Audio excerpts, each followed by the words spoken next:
واحد بجح داخل بده، ما انا برضو مصري مش هيضحك عليا. لو انت بتخاف من المرتفعات فالفيديو ده مش ليك، لان في الفيديو ده هطلع اكبر مسافه ممكن تشوفها في الصين، وبتحدى الخوف بتاعي. المدينه دي خياليه والتجربه دي لوحدي، فقبل كل حاجه ما تنسوش تعملوا اشتراك او متابعه. الفيديو ده حقيقي متعوب فيه، واكيد ما تنساش تكتب تعليق زيك محترم، ويا رب تستمتعوا بالفيديو ده. النهارده فطار فروم جوانزو. صباح الخير، زي ما انتم شايفين يوم جديد، فلوج جديد. السفريه المره دي مختلفه جدا، يمكن المره اللي فاتت يعني كانت اول سفريه ليا في حياتي عامه اللي هي الصين، والمره دي انا بعد ما سافرت الصين مره وتايلاند مره، المره دي الصين تاني مره، فقررت المره دي تبقى واقعيه شويه واوريكم حاجات مختلفه جدا. يمكن المره اللي فاتت كانت اول سفريه ليا وكنت متحمس والاجواء كانت غريبه بالنسبه لي، وكان معايا برضو اصحابي، لكن المره دي انا مش معايا حد خالص، فالسفريه قايمه عليا.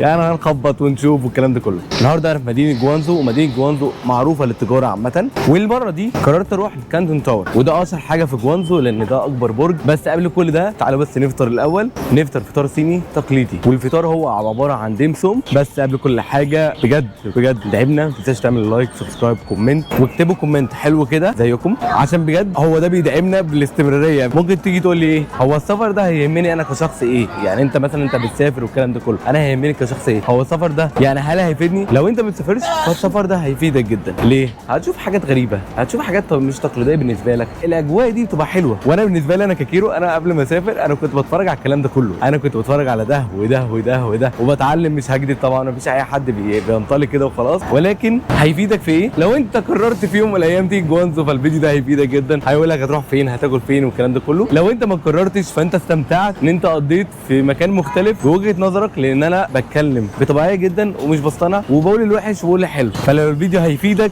من ده لازم تعمل لايك سبسكرايب كومنت، ويلا بينا فديك جوانزو.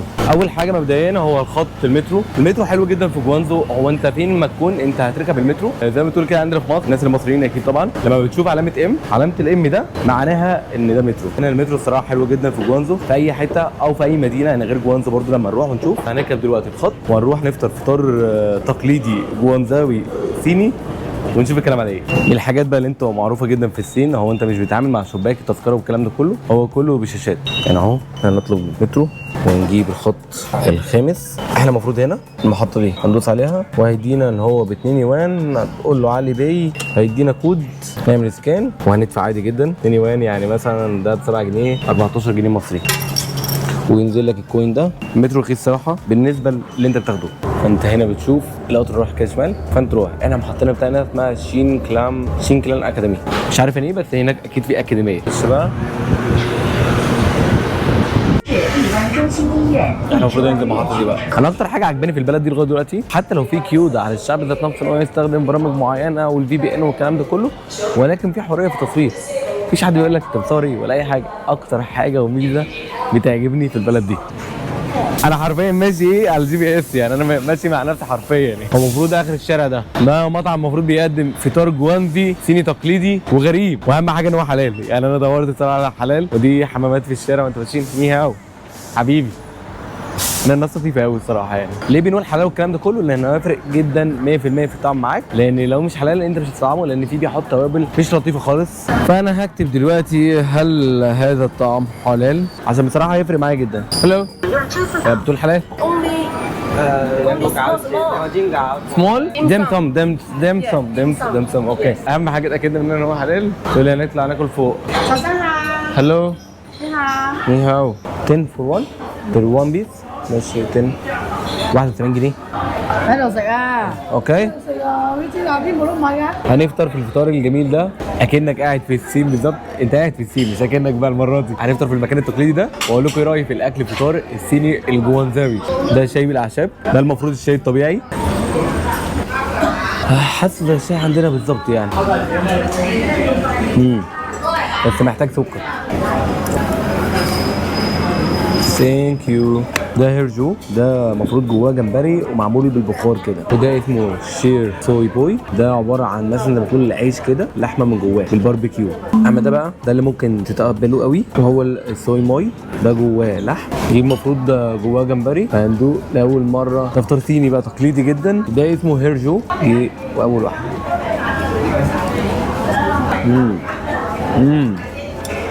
طعمه حلو قوي. الجمبري من جوه مش هقول ني، بس في سنه القرمشه اللي هو معمول على البخار، ولا مقلي ولا معمول في الشوايه ولا اي حاجه.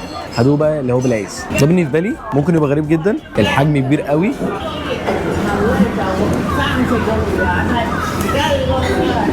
طعم كده عيش مضغوط كده كأنه زي الكايزر، من جواه لام، في حته سكر كده مسكره. انا مش ضايق باربيكيو بصراحه، ولكن هو مسكره كده، فالطعم احساس حلو قوي. هو ده ميكس بين اللحمه وبين الجمبري، ميكس بين الاثنين. ده شكلها ريحه فيها سنه زفاره.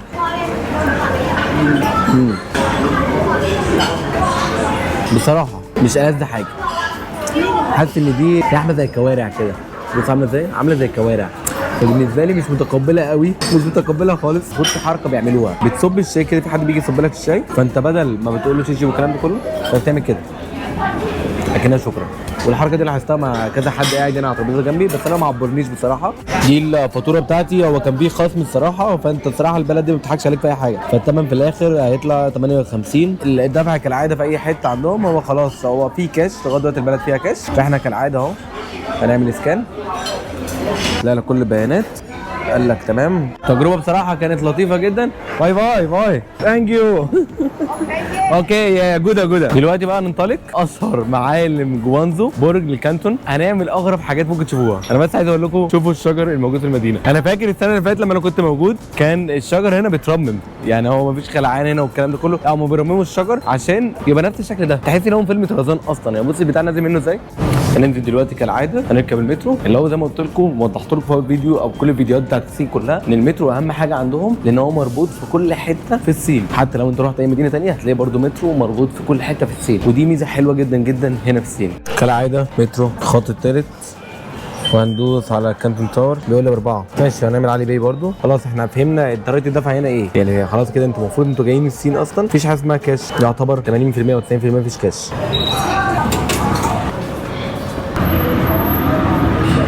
كده يعتبر رسميا اوفيشلي وصلنا للكانتون تاور. هو ده، هو حرفيا بيكشف كل المدينه. اكيد مش كاشف كل جواندو لان جواندو كبيره جدا اصلا، ولكن الكانتون تاور هو اطول حاجه موجوده في الصين، هي كاشفه كل حاجه، وفي حاجات تعمل فوق كتير. فتعالوا نجرب بقى الحاجات دي كلها. فالبرج ده خيالي.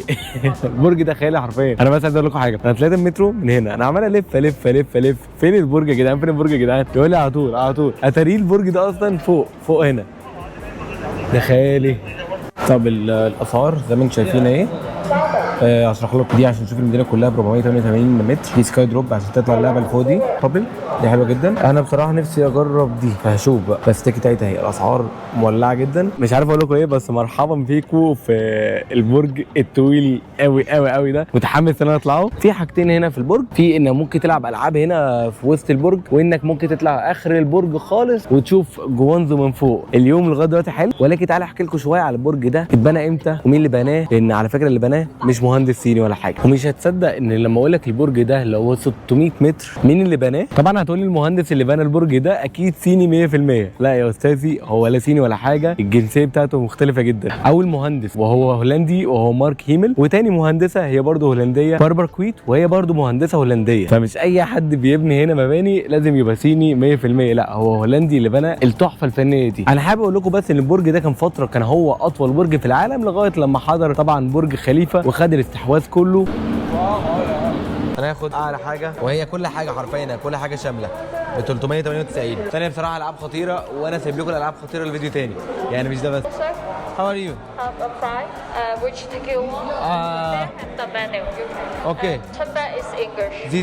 This one. The first one. Yeah, is the better one, right? Yes, that ticket can go to the observation gate. Okay. Go to the top and have the bubble trap schedule. Okay. The ticket is entered now before 2 o'clock. It's okay? Before what? Before 2 o'clock, enter the tower. I'll go now. Okay, sure. Okay. So one entry price is 398. Okay. How do you pay? Alipay. Alipay. Okay, here. Okay, scan. Yes, I scan you. Show me Okay. the QR code. Okay. Okay, thank you. Here's your ticket. Have a nice day. اوكي شيشي. اروح دلوقتي، هو لسه ما دفعش حاليا لغايه دلوقتي عشان النت مقفول، فانا ممكن انصب عليهم اصلا، بس دي مش عددنا. اكتر حاجه مش بحبها بصراحه ولغايه دلوقتي مش بحبها، ان هو ممكن يقول لي المايه ممنوعه وتطلع تشتري من فوق، يعني اللي هو طب ليه؟ طب ما انا هنا اهو. ني هاو باسبورت؟ اوكي. اوكي شيشي. حط هنا الووتر. اتس اوكي هير. لا مش اوكي، انا بحط اشهر جهاز الصراحه. اوكي سيفتي اوعى. نوضب حاجتنا، نحط الباسبور وتاني ميتنا. يلا بينا نحضر المتعه بقى. شيشي عندك بقى ايه؟ حرفيا اغرب حاجه بتحصل ان انت مثلا لو انت قلت لحد شيشي فهو يقول له ويلكم، ولو انت قلت له ثانك يو يقول لك بيكاتشو. يعني هو طب ليه العكس؟ لازم الغرابه في كل حاجه؟ ايز واي. اوكي شيشي هاي هلو. هنمشي في الخط ده. لو في الايام العاديه في الزحمه فعايز اقول لكم المكان ده هيبقى موت زي الفيديوهات اللي احنا صورناها. ده لو في الايام العاديه. هلو هير شيشي مش عايز انا بيكاتشو. زي ما اقول لكم لو في الايام العاديه هتلاقي المكان ده زحمه جدا. يعني شايفين اللاين ده كله؟ ده في الايام العاديه يعني في الجولدن ويك اللي هو العيد الوطني بتاعهم والكلام ده كله. هنقف في الطابور ده نستنى بقى الاسانسير. شيشي خرمت لنا البتاع. هاي الناس عسل والله. ايجيبت. نطلع اسانسير دلوقتي هيطلعنا لاطول حاجه. الدنيا زحمه قوي. هنروح فين تاني؟ ما كفايه كده. الدنيا زحمه يا جدعان، الدنيا زحمه قوي. اوه جامد جدا. يا يوتيوب تيك توك كيم بيدو. اوكي دوين. ده احنا طلعنا فوق جدا، فوق جدا. اوف شكلها كده وصلنا. احنا كده وصلنا. احلى حاجه ان مفيش حد فاهمني ولا فاهمهم فبتكلم براحتي، بس هو كله بيبص لي. اوه ده كده اول منظر المفروض هنشوفه. المفروض احنا طالعين، احنا اعلى تذكره. ده اول منظر نقدر نبص عليه من هنا. انا مش عارف اللي بعمله في نفسي ده. يعني انا واحد بخاف من المرتفعات. ده المفروض اول ليفل. ده الجهاز ده عامل زي ما تقول كده بيوريك كل لوكيشن وبيشرح لك كل حاجه. يعني انت بس مجرد ما بتبص فيه كده بيشرح لك كل تفصيله. مش عارف الكاميرا هتجيب ولا لا، بس بصوا هي جابت ايه. تمشي كده ويشرح لك دي ايه، ده ايه وببلاش. انت خلاص دفعت تذكره فانت ليك كل حاجه، ليك كل الاكسس. احنا المفروض لينا ليفل تاني فهنطلع فوق. هي ذاتس فور هير يا اوكي. المفروض هنطلع فوق تاني للدور اللي فوق. فهنطلع فوق من هير. ممكن نطلعوا سلالم، ممكن نطلعوا اسانسير، بس هم الاول بتشيكوا التيكت بتاعك اصلا ينفع ولا لا. بس من الناحيه الثانيه برضه اوف ده اعلى حاجه لغايه دلوقتي. ده اعلى حاجه في مدينه جوانزو، اعلى برج. بص يعني مثلا دي الاوتيلات. بص الاوتيلات عامله زي النمل حرفيا. هي ارايفد. بص هنا تصوير بالدرون بيشرح لك هو بيعمل ايه. الحاجات دي برضه هنركبها عامه. اوكي لغايه طول 448 متر. كام دور ده؟ انا ما اعرفش ازاي ده مش من اكبر الابراج في العالم. يعني ما اعرفش ازاي. ني هاو كيم بيدو. هلو هاو ار يو سمايلينج. هلو Do you speak English? No. بيضحكوا على اللغة بتاعتي اللي هم مش فاهمين. يعني هم مش فاهمين ولا فاهمهم. هاي اوكي نطلع بقى فوق. احنا كده عمالين نطلع اكتر واكتر. يا لهوي العربية دي مخيفة. العربية دي يعتبر انت قاعد في حالك وانا الوحيد اللي هنا ولا ايه؟ شكلي انا الزبون الوحيد. هاي هاي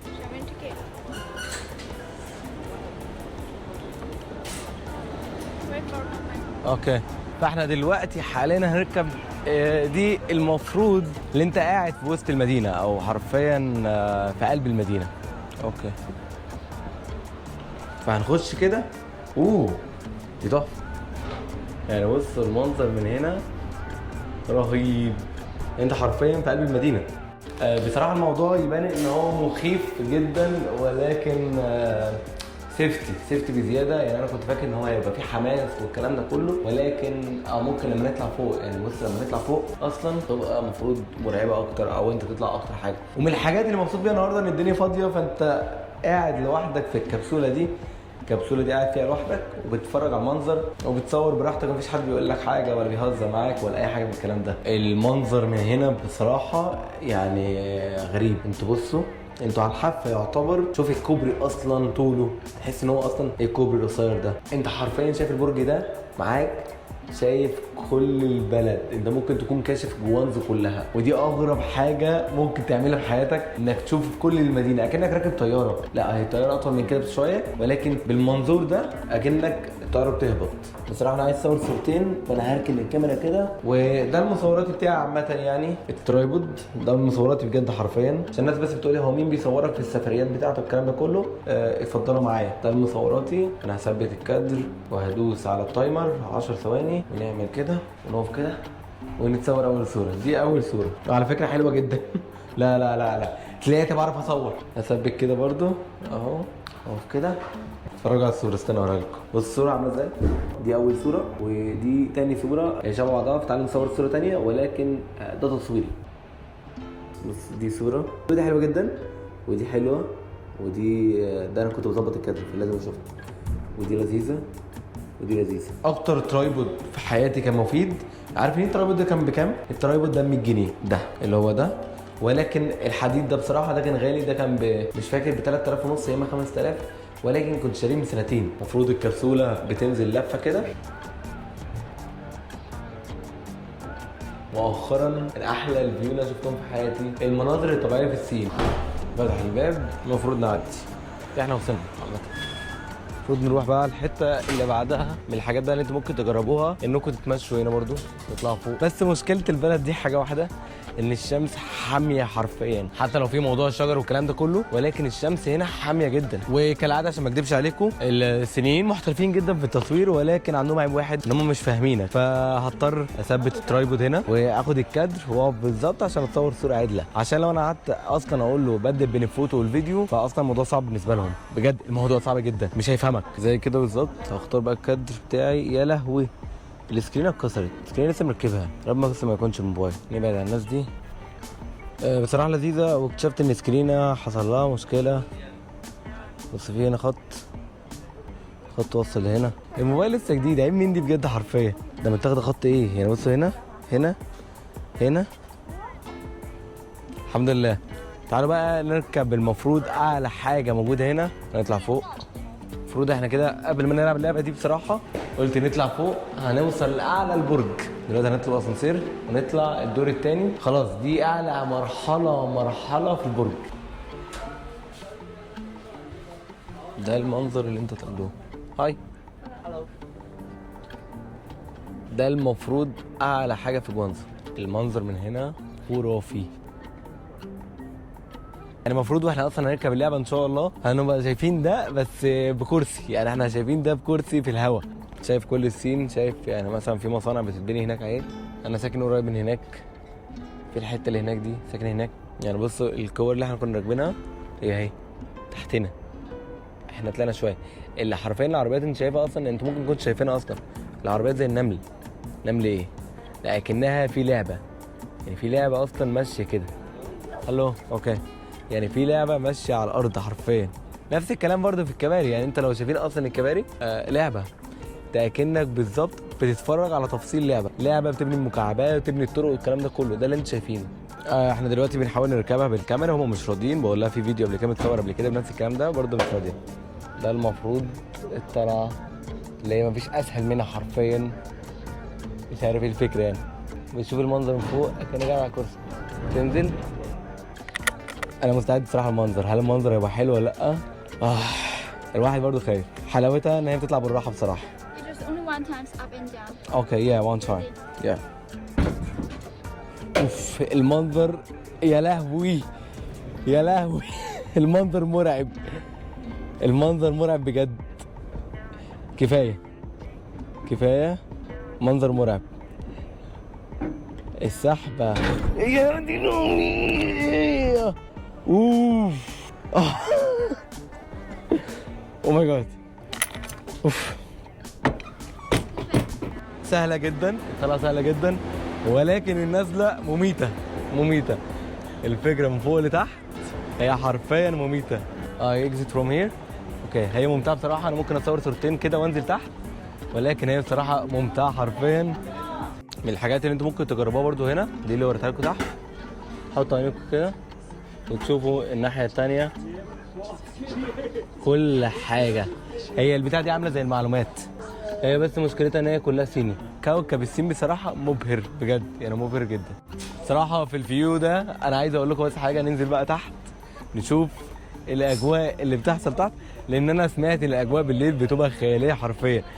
من الحاجات اللي انتوا برضو هتلاقوها هنا غريبه وهو المنظر اللي زي ده، تخش جوه تمشي على الازاز واضح تحتيك. لو انتوا بقى بتخافوا من المرتفعات فالمكان ده مش مناسب ليكم، ولكن المنظر انت شايف الدنيا تحتك حرفيا. خلاص انا مشيت على الاقوى منه بصراحه، فبالنسبه لي ده عادي ده خلاص بقى عادي دلوقتي. ده من اكتر الاماكن المرعبه في حياتي ممكن تجيها. هنا بيصوروك صور وفي الاخر بتاخد كارت بتروح تتفرج عليه بقى. فتعالوا نروح نشوف الصور. وير هلو ني هاو.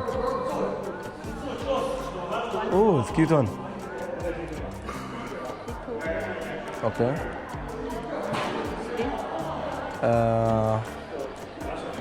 How much? ايه؟ 248. يا لهوي. It's too much. الفور is good. 1 2 3 is good. 1 2 3 4 is good. الصور حلوة جدا بس حرفيا سعرها غالي جدا، يعني 248 ليه؟ اوكي شيشي ثانك يو. لا هي الصور حلوة جدا ولكن غالية حرفيا. طب ما ميك ديل، ما تيجي نميك ديل، يعني ميك ديل. Let's make another deal. Money. We can change the price. You can? No, I can't. لا حرام بجد حرام بصراحه. حسيتهم انهم غاليين جدا، فاكيد هعمل الترايبود بتاعي وهتصور الصورتين بتوعي حلوين. لو اتصورت الصوره دي او دفعت لهم فلوس دي فده كده انا مفتري بجد، فلا فيكس. انتوا كده شايفيني اكيد طبعا. فاحنا هنجيب الترايبود بتاعنا ونعمل كده. احنا كده عملنا اول حاجه هم هيصدموا من اللي هيحصل الصراحه. وهنعمل كده. والله انا واحد بيجح داخل بده. ما انا برضو مصري مش هيضحك عليا. تشي بيكاتشي ويلكم. هنقف هنا بقى. اوكي دي اول واحده. والله العظيم صوره حلوه. هنعمل بقى كده. حرفيا احنا اتصورنا صور اجمد من دي بمراحل. هنقف هنا زي جنبهم عادي. بص على الصور. اوف والله جامده، صدقوني جامده. اوف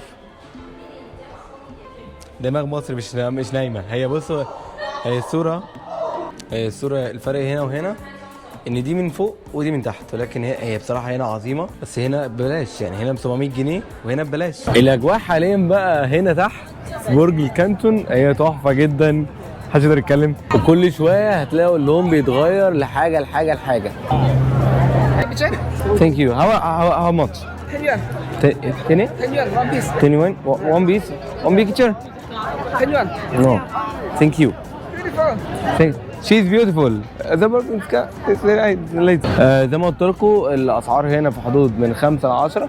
انتوا لو لاحظتوا ان انا بعدت اللينس، وده ميزه الجو برو على فكره. يعني بص البرج كله ظاهر من عندي. هنا بقى هتلاقي بقى الناس بتبيع الصور والكلام ده كله، يجي يقول لك فوتو والكلام ده كله، وسعرها ما بيكونش غالي قوي ولا بسيط جدا. 10 يوان بمعدل 70 جنيه مصري. تعالوا بقى اوريكم في حاجات ثانيه مع البرج.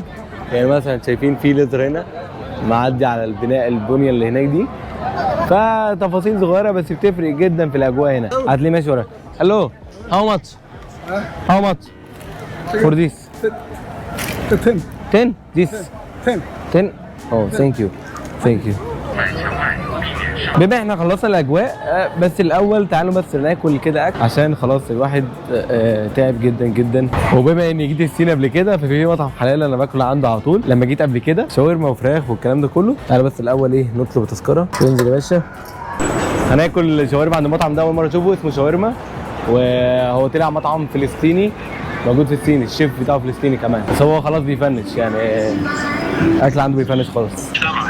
لا ينور. الاسعار لو حد حابب يجي، انا بصراحه لسه ما دوقتش، بس برضه قلت اقول لكم الاسعار لو حد برضه حابب يجي. الاسعار بتاعته يعتبر متوسطه ومش رخيصه برضه ومش غاليه برضه، يعني شغاله. سندوتش بيج ماك هنا برضه ب 30 او 35، فقريبين من الاسعار من شويه. انا بحبه طلب مخصوص بصراحه، لا انا ما احطش طحينه ولا اي حاجه من الحاجات دي، مش بحبها ولا بتقبلها. ندوق. شاورما عيش تورتيلا طبيعي اللي عندنا في مصر. احنا في مصر ما بنعملش تورتيلا والكلام ده، بنعمل عيش سوري، ولكن انا في البيت عندي بعمله بتورتيلا، فتحس ان هو مش دسم قوي. بحب الكاتشب من فوق. انا عارف ان الشاورما مالهاش في الكاتشب، بس انا بحبها بالكاتشب. بصل كتير قوي بصراحه، بس في المجمل لذيذ. ما تنسوش بعد اللف ده كله تعملوا لايك سبسكرايب كومنت. كان معاكم كيرو في الصين في اول يوم، يلا اشوفكم الفيديو الجاي واللي جاي قوي جدا. سلام.